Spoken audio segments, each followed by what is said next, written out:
హరే కృష్ణ. కృష్ణుడు జన్మించాక వసుదేవులు వారు కృష్ణని నందగోకులానికి తీసుకొని వెళ్తారు. అయితే ఇప్పుడు ఒక ప్రశ్న అనొచ్చు. ఏంటంటే వసుదేవులు వారు కంసుడికి మాటిస్తారు. ఏమని? నాకు జన్మించిన సంతానం నేను మీకు తీసుకొచ్చిస్తాను.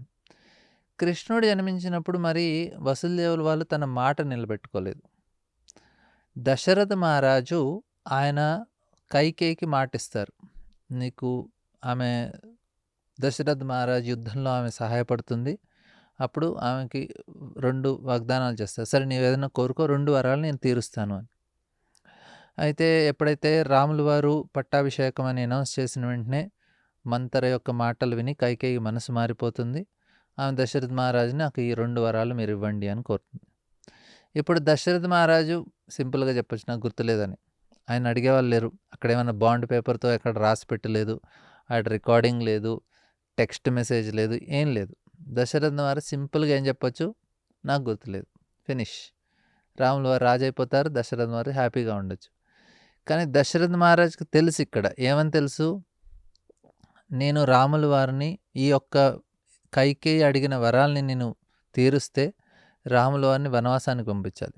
రాముడి నుంచి నేను దూరంగా ఉంటే నేను ప్రాణాలు విడిచిపెట్టేస్తాను. నేను జీవించలేను. దశరథ్ మహారాజ్ తెలుసు. అయినా కానీ మాట ఇచ్చారు కాబట్టి రఘుకుల రీతి సదా చలి ఆయి ప్రాణ జాయ్ పర వచన న జాయ్. రఘుకులంలో ఎవరు ప్రాణాన్నైనా విడిచిపెడతారు కానీ ఇచ్చిన మాటను మాత్రం వాళ్ళు నిలబెట్టుకోవడానికి ప్రయత్నిస్తారు. ఇది రఘుకుల యొక్క వంశం. అయితే దశరథ మహారాజు అన్నారు, సరే నేను నా మాట నిలబెట్టుకోవాలి, ఖచ్చితంగా ఈ ధర్మాన్ని నేను పాటించాలి, నా ప్రాణం పోయినా కానీ అని దశరథ మహారాజు రాముల వారిని వనవాసానికి పంపించేస్తారు. ఇక్కడ వసుదేవుల వారు తన మాట ఆయన పేరేంటి? ఎందుకు కంస దేవకిని చంపాలనుకుంటారు. ఎప్పుడైతే ఆకాశవాణి నుంచి ఆయన వింటారో దేవకి ద్వారా దేవకి నుంచి నీకు జన్మించే 8వ సంతానం నేను చంపేస్తున్నాను వెంటనే కంస తన కత్తిని బయటికి తీసి దేవకికి జుట్టు పట్టుకుంటారు. వెంటనే తల నరికేయటానికి. అయితే వసుదేవరారు ఎన్నో రకాలుగా ఆయనకి నచ్చజెప్తారు. చివరికి వసుదేవులు అంటారు, ఆమెకు పుట్టిన సంతానాన్ని నీకు తెచ్చిస్తానని. అయితే వసుదేవుల వారి యొక్క గొప్పతనం ఏంటంటే ఆయన అనకదుందుబి అని కూడా అంటారు. పుట్టిన వెంటనే భజంత్రీలు, భేరీలు ఇవన్నీ ఒకటేసారి మోగటం మొదలుపెట్టాయి ఆయన పుట్టిన వెంటనే. ఎందుకంటే ఆయన మొత్తం ఆకాశం నుంచి ఇటువంటి మంచి మంచి శబ్దాలన్నీ వచ్చాయి. అందుకే ఆయన అనకదుందుబి అంటారు. ఎందుకంటే దేవతలకు కూడా సాక్షాత్తుగా భగవంతుడి యొక్క తండ్రి అవ్వబోతున్నారని. అయితే వసుదేవుడి యొక్క గొప్పతనం ఆ సమయంలో ఏంటంటే ఆయన మాట మీద నిలబడతారు. అందరికీ వసుదేవుడి యొక్క గొప్పతనం ఏంటంటే ఆయన ఖచ్చితంగా మాట మీద నిలబడే వ్యక్తి. అది కంసాకు తెలుసు కాబట్టి వసుదేవుల వారు ప్రాణం పోయినా కానీ మాట మాత్రం దాటడని ఆయనకి పూర్తి విశ్వాసం ఉంది. అయితే ఇక్కడ వసుదేవుల వారు 8వ సంతానం ముందు 6 జన్మిస్తారు. 6 తీసుకొని వెళ్తారు. అఫ్కోర్స్ మొదటి వాళ్ళని తీసుకొని వెళ్తారు. తర్వాత కంస వచ్చి మిగతా వాళ్ళని చంపేస్తారు. ఆ యొక్క కండిషన్ మీద కంస విడిచిపెడతారు దేవకిని. కానీ ఇక్కడ వసుదేవుల వారు కృష్ణుణ్ణి ఆయన గోకుల మహావానిగానికి నందగోకులాన్ని తీసుకొని వెళ్ళిపోతారు. అయితే ఇప్పుడు మనం అడగొచ్చు, అరే ధర్మాన్ని ఎందుకు పాటించలేదు వసుదేవుల వారు? అయితే ఇక్కడ దశరథ మహారాజు గొప్ప, వసుదేవుల వారు గొప్ప. అయితే ఒక రకంగా చూస్తే మనకి దశరథ మహారాజు ధర్మాన్ని పాటించారు, తన ప్రాణం కూడా పోయింది, ఒక రకంగా కరెక్ట్ అనిపిస్తుంది. కానీ ఇక్కడ వసుదేవుల వారు తన మాటను నిలబెట్టుకోలేదు. కానీ నెక్స్ట్ లెవెల్ ఇంకో స్థాయిలో చూస్తే వసుదేవుల వారు ఇంకా గొప్ప. ఎందుకంటే ఆయనకి తెలుసు, అరే నేను ఈ పని చేస్తే భవిష్యత్తులో నన్ను అందరు నిందిస్తారు అని. ఆయన అనుకున్నారు, నన్ను నిందించినా కానీ నేను మాత్రం భగవంతుడికి ఏది నచ్చిందో అదే చేస్తాను. నేను నాకు నచ్చినా నచ్చకపోయినా నా పేరు ప్రతిష్టలు ఏవైనా పోయినా కానీ భగవంతుడికి ఇది నచ్చుతుంది కాబట్టి నేను ఈ కార్యాన్ని చేస్తున్నాను. నేను భగవంతుడికి ఆనందం కలుగుతుంది. నన్ను నిందిస్తారు జనాలు, పర్లేదు, దీనికి సర్వధర్మాన్ పరిత్యజ్య మాం ఏకం శరణం వ్రజ అహం త్వాం సర్వ పాపేభ్యో మోక్షయిష్యామాశ్చ. అన్ని ధర్మాల్ని విడిచిపెట్టాలి. ఇట్లాగా వసుదేవుల వారు తన యొక్క ధర్మాన్ని కూడా విడిచిపెట్టేశారు. ఎందుకు? కృష్ణకి నచ్చినట్టుగా, కృష్ణుడికి నచ్చినట్టుగా చేయటానికి. అంటే అక్కడ వసుదేవుల వారు అక్కడ రూల్ ఏంటి మరి? దశరథ మహారాజు పాటించిన రూలు ధర్మం, వసుదేవుల వారు పాటించిన రూలు ప్రేమ. ధర్మానికన్నా మించింది ఏంటంటే ప్రేమ. ఆ స్థాయిలో ఉన్నప్పుడు ప్రేమతో ఉన్నారు కాబట్టి వసుదేవుల వారు చేసింది రైటే. ఎందుకంటే ఆయన ప్రేమతో చేశారు కాబట్టి. ఇది భౌతికమైన ప్రేమ కాదు, ఇది ఆధ్యాత్మికమైనది. భౌతికమైన ప్రేమతో అన్ని రూల్స్ బ్రేక్ చేస్తే దాన్ని అధర్మం కింద వస్తుంది. కానీ ఆధ్యాత్మిక స్థాయిలో ఇప్పుడు వసుదేవుల వారు ఆయన పడ్డ కష్టాలు, ఆయన అనుభవించిన బాధలు చూస్తే ఆయనకి ఎంత ప్రేమ ఉందో తెలుస్తుంది కృష్ణుడి పట్ల. నిస్వార్థంగా చేశారు ఆయన. కృష్ణుడు సాక్షాత్తుగా అక్కడ చతుర్భుజ రూపంలో దర్శనం ఇచ్చినా కానీ వసుదేవుల వారు కూడా నన్ను కాపాడండి అని అడగలేదు. ప్రేమతోటే ఆయన కృష్ణుడికి సేవ చేశారు. అందుకే ఇది ప్రేమ స్థాయిలో ఉంది కాబట్టి వసుదేవుల వారు ఇంకా హయ్యర్ స్టేజ్లో ఉన్నారు. నెక్స్ట్ ఏంటంటే వసుదేవుల వారు కృష్ణని గంపలో పెట్టి తీసుకొని వెళ్తూ ఉంటారు. అయితే చాలా భయంకరమైన వర్షం కురుస్తూ ఉంటుంది. అందరు సైనికులందరూ నిద్రమత్తులో ఉంటారు. యోగ నిద్ర వచ్చి యోగమాయ ద్వారా అందరు నిద్రలో ఉంటారు. కారాగారం యొక్క తలుపులన్నీ తెరుచుకుంటాయి.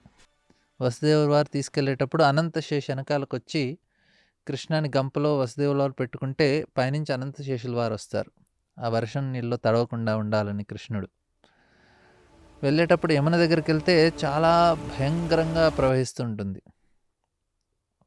అయితే వసుదేవుల వారు అనుకుంటారు ఎలా తీసుకువెళ్ళాలి, కానీ ఇంకా వేరే ఆయనకి ఆప్షన్ లేదు. అక్కడ యమునలోకి వెళ్తారు. అయితే యమునా నదికి ఆమెకి కోరిక ఏంటంటే, అరే సాక్షాత్తుగా భగవంతుడు ఆయన అవతరించారు. యమునా నది కోరిక ఏంటంటే భగవంతుడి యొక్క పాదాలని స్పర్శించి ఆ పాదాలని తన యొక్క నీటితో కడగాలని ఆమె కోరిక. అయితే ఇక్కడ కృష్ణ వసుదేవుల గంపలో ఉన్నారు. ఇప్పుడు ఏం చేయాలి? ఆమె నీళ్ళన్నీ పైకి దాకా రావాలి. పై దాకా రావాలంటే వసుదేవుల వారు నీటిలో మునిగిపోవాలి. అప్పుడే కదా పాదాలు నెత్తి మీద ఉన్నాయి కాబట్టి. అయితే యమునా నది యొక్క ప్రవాహం పెరుగుతూ ఉంటుంది. కృష్ణుడి యొక్క పాదాలని స్పర్శించడానికి ఆ యొక్క ప్రవాహం హైట్ పెరుగుతూ ఉంటుంది. కృష్ణ ఇది అర్థం చేసుకుంటారు. అర్థం చేసుకొని ఆయనే అరే కాబోయే భవిష్యత్తులో, ఎందుకంటే కృష్ణ కాళింది యమునని పెళ్లి చేసుకోబోతున్నారు. అరే పెళ్ళి కాకముందే మీ మామగారిని ఇలా నీటిలో ముంచడం కరెక్ట్ కాదు. మామగారిని కొంచెం తర్వాత పెళ్ళయ్యాక మునిగిపోతారు, అది వేరే విషయం. కానీ పెళ్ళి కాకముందే నువ్వు నీటిలో ముంచేస్తున్నావు. కృష్ణ ఏం చేస్తారంటే ఆయనే జంప్ చేస్తారు యమునలోకి. సడన్గా మీరు ఊహించుకోండి వసుదేవుడి యొక్క ఆయన యొక్క ఆవేదన ఎంతగా ఉంటుందో.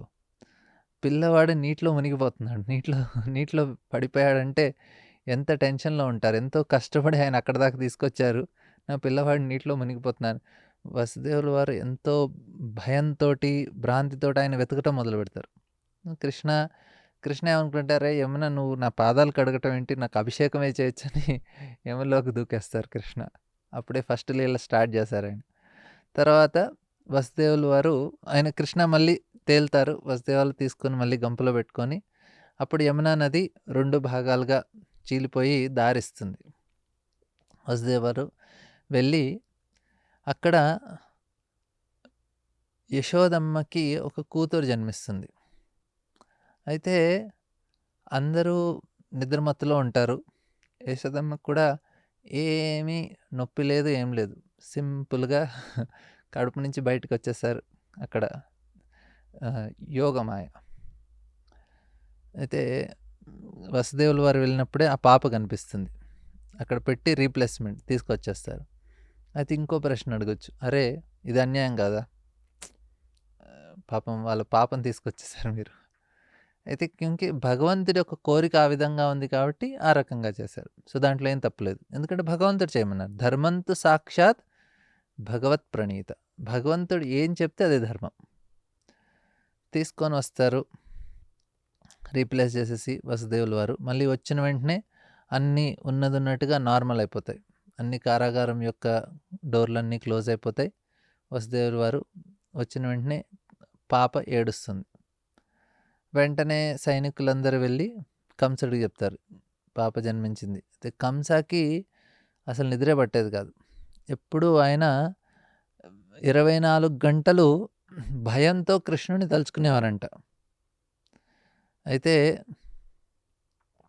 భయాత్ కంసో ఈ యుధ్యాత్ క్రోధాన్మయో నృపః.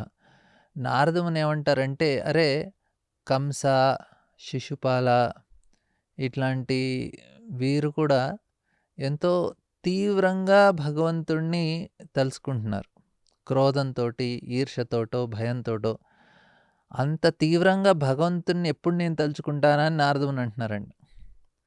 అయితే ఇక్కడ వసుదేవుల వారు కంసకి ఇప్పుడు తెలిసిన వెంటనే వచ్చేస్తారు. అయితే దేవకి కంసాన్ని ప్రార్థిస్తుంది. అన్నయ్య కూతురు పుట్టింది. నీ కొడుక్కిచ్చి పెళ్లి చేస్తాం. కూతుర్ని విడిచిపెట్టు అని. కానీ కంస తన యొక్క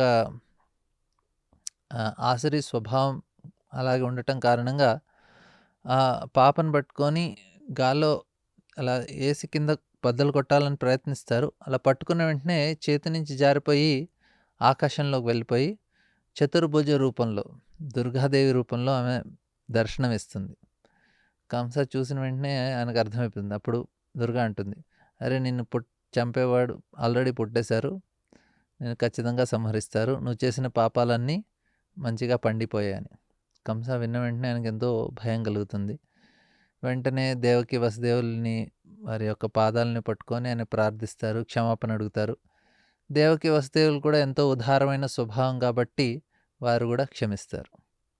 అలాగా మనకి వసుదేవుడి యొక్క గొప్పతనం, దేవకి యొక్క గొప్పతనం ఈ యొక్క లీల నుంచి అర్థం చేసుకోవచ్చు. ఎందుకు భగవంతుడు వారిని తల్లిదండ్రిగా స్వీకరించారు అనే విషయం మనకి దీని నుంచి అర్థమవుతుంది.